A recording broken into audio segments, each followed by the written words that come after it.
HOAs in black communities are becoming dangerous. I live in Georgia in a very black town, in a very black community, and black people are endangering one another. Because why are we calling the police on our kids for playing basketball? Why are we saying, oh no, you can't put this basketball in your driveway because the kids can't play in the street? Okay, we have an HOA, but we have no park. We have no playground. We have no green space.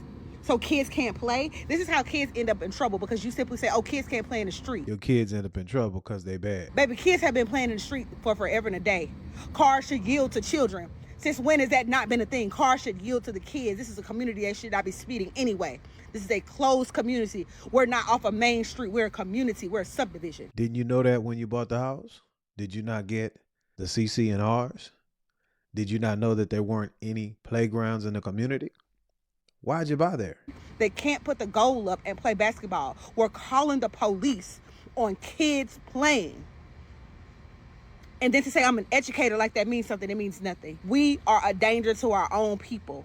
Black people have to stop. When are we going to come together? Calling the police and enforcing bullshit rules on kids is getting out of hand. We give people a little bit of power. Because you don't get paid to be on HOA, nothing. A little bit of power, and y'all run with it.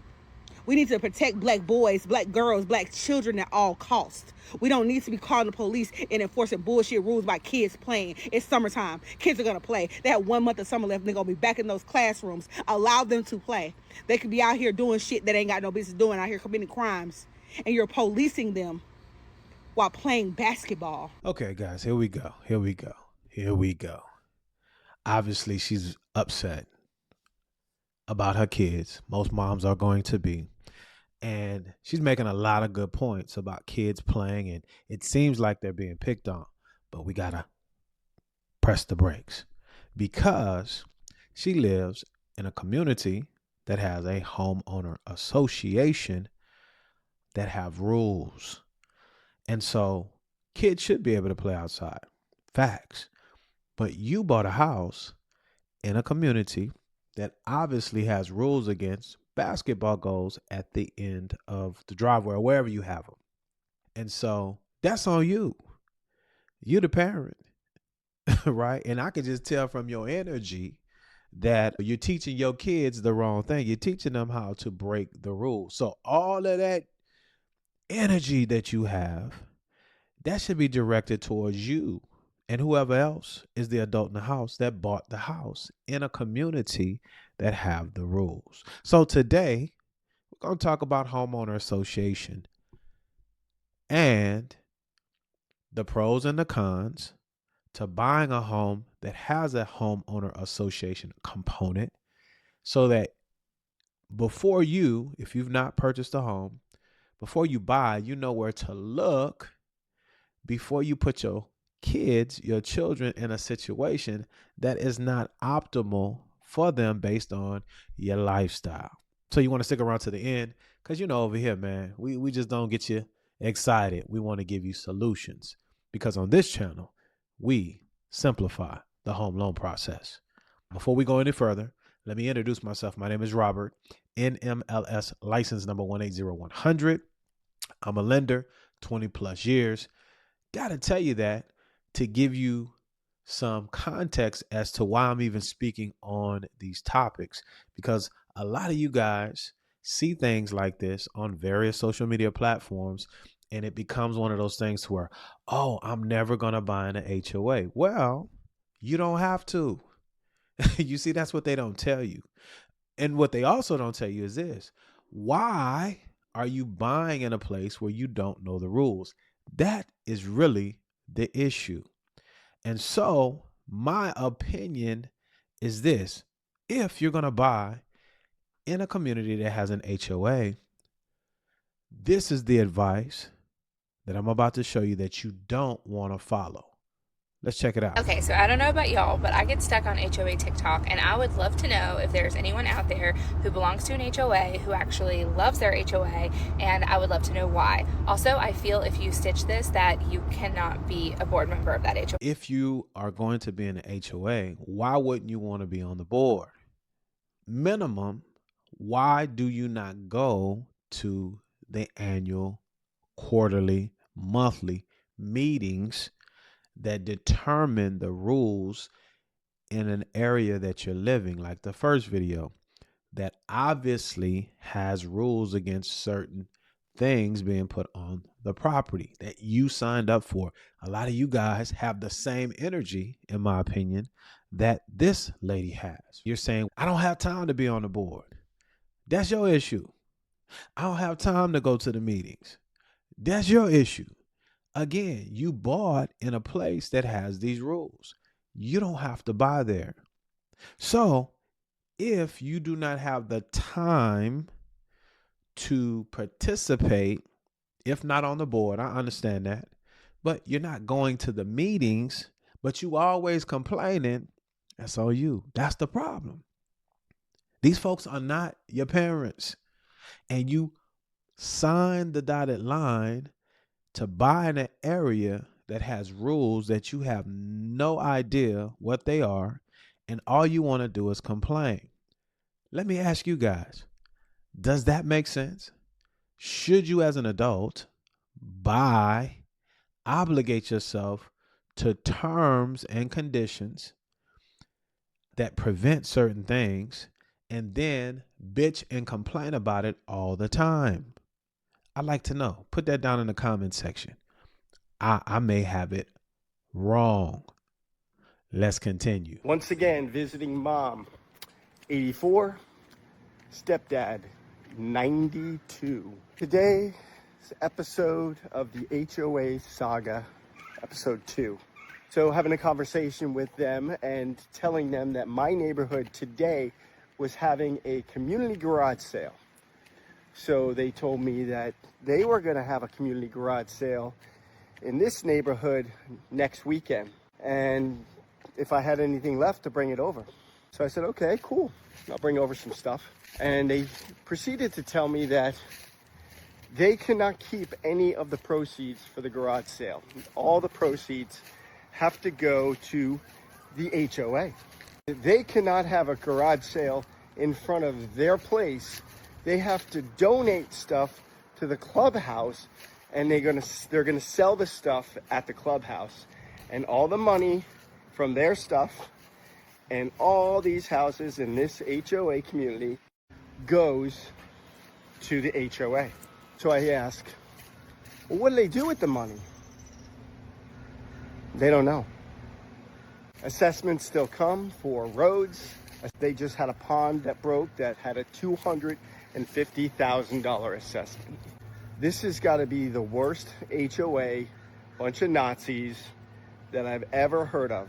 And I think I'm going to expose the HOA or the property management company and show you the name of this community. Let's break this down. So we got a loving son here, and we have some elders. So the way the video is set up, just like the first lady, we're talking about kids in that cohort, right? Everybody loves and want to protect the kids.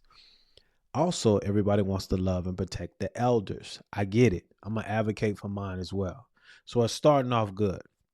Then they paint the picture that in his community, he's able to have a community garage sale in the community, and he gets to keep the money. But mom and dad, their community, they're having these community garage sales, and the community or the clubhouse receives the funds. And so it seems like, oh, here we go again. That's what's going on. That's crazy work, right? Why are they doing that? Well, if you have a seasoned ear, which most of you don't, because you're not homeowners, no shade to you. And a lot of you guys, especially a lot of you renters, feel like someone else is supposed to take care of everything. That's just facts. If you don't agree, let me know down in the comment section. And so all you hear is elders being taken advantage of, taking their stuff. And then he says, well, he asked mom and dad, where the money's going? And they don't know. Pause. You see, that's the problem. Again, they live in a community that have rules. I don't think anyone forced them to buy there under duress, but they don't know the rules. Why? Because they're not a part. I have to make that assumption because of what he's saying. Because see, guys, what you got to realize, there's two sides to every story. You got to get the full matter and stop being gaslit with your emotions. Now, mom and dad don't know. Maybe because they're elders. Well, son, that's why you got to come in and look out for mom and dad and find out where the money's going. But he went a little further. And because I know, I'm going to explain to you where the money's going and probably what's happening in that situation. They're probably having a community garage sale because there's probably a lot of older people there on fixed income, and they don't want to increase their HOA dues annually or however often they collect them to make the repairs for that pond that he just talked about. $250,000 ticket. Okay. Not to mention any of the other things that you have there. You see, ladies and gentlemen, and this is my number 2 for those of you, I'm not buying a home in an HOA that is comprised of people on fixed income. Costs are going up. So you have to understand, where am I potentially buying a home and the community that I'm going to live in?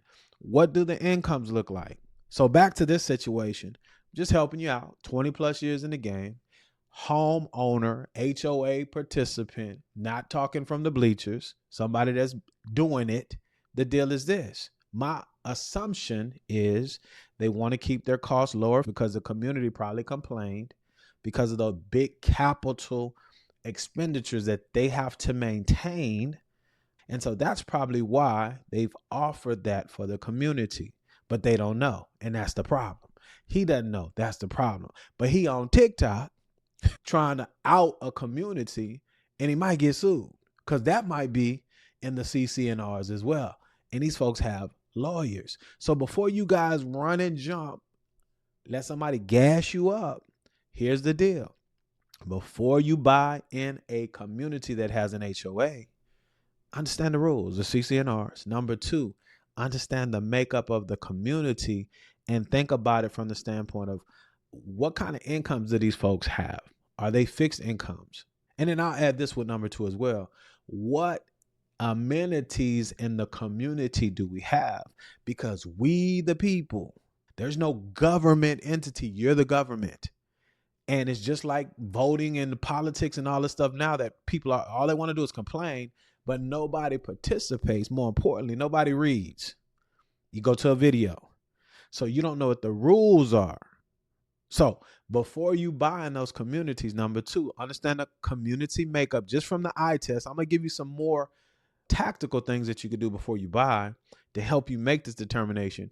But just ride around, talk to some of the people, see who's there, and think to yourself, you know what? If times and costs continue to rise, are these folks in my community and myself, am I going to be able to deal with inflation or repairing things? Because when it happens in the HOA, you and your other members, your family, your community have to take care of it. Now, I want to show you one other thing, and then we're going to give you the other items. I'm going to give you the other items that you should consider if you want to buy in an HOA, because I love mine. I really do. But I understand the rules of the game. Let's continue. Next time you complain about your HOA, I want you to remember this house I'm about to show you. So I'm here in beautiful Garland, Texas, a suburb of Dallas. You've got some nice starter homes built in the 70s.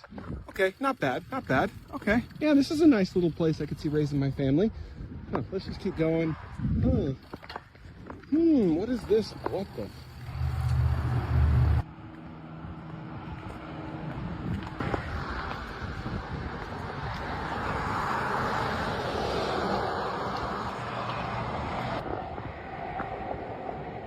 I'm with them. Stop complaining, man. Start reading and stop complaining. And understand that you have to take responsibility for the decisions that you make.